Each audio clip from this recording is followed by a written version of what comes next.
I started working from photos, and once I started to work with a photo, it just made so much more sense to me because she's so expressive. Her face has so many beautiful expressions, and her face is really interesting to draw too. So it just allowed me to like look through all of this content and find things that I thought suited the moment while she was telling the stories. The fourth panel is setting the scene for the story that I was working with, which was across from her house. She always had this it was a junk car that was just kind of sitting in the brush. And I loved cars growing up. Like anybody who had a car in their backyard, I would go out and I'd check it out. I'd try to get in it. I'd try to figure out what was going on with it, because they were all there. Everybody had a junk car when I was growing up. Everyone had one in their backyard. So I was fascinated with that car. And so that became the catalyst for the story.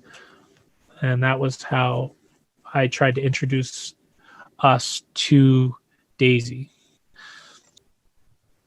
From the beginning, it was always framed in my mind that it was going to be a couple kids that were this age, whether or not it was going to be me or a fictional character. I didn't want a story about me. I just wanted it to be kids that could have this interaction.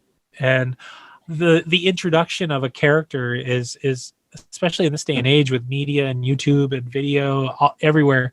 I watch it with my own son. It's hard to get kids interested in things. Sometimes they're looking for stuff really fast and they want to have these, Star Wars sort of esque moments with their entertainment. And this has so many more aspects to it. I wanted it to be able to frame the story, the history, the educational part of everything that she's telling in her experiences.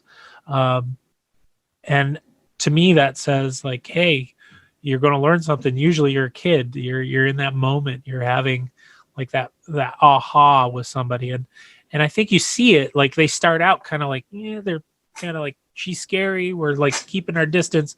By the end of the book, they're like sitting on the doorstep. They don't want to leave. They don't, it just gives everyone, it introduces everyone to each other. And by the end of it, they're all friends and they're able to like say, hey, we'll come back tomorrow and we're going to do something again.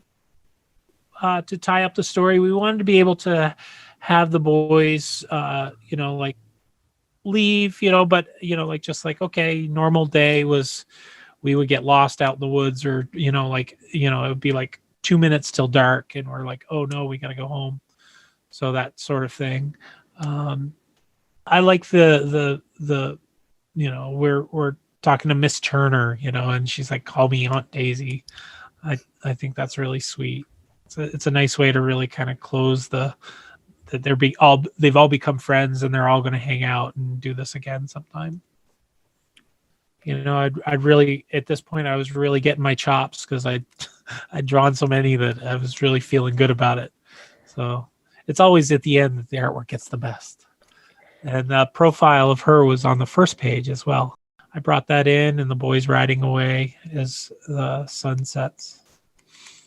I feel good about where this is, and I think it's a great opportunity for cartoonists, creators to bring their work together and to share someone like Daisy, who is a treasure for our whole state. It's amazing to have a woman like this, like in the state, like to know that I grew up in a town that this woman grew up in, and all the challenges that she faced and all the things that she experienced and how much of it's been documented. It's inspiring. I feel really lucky to have been able to be a part of this project.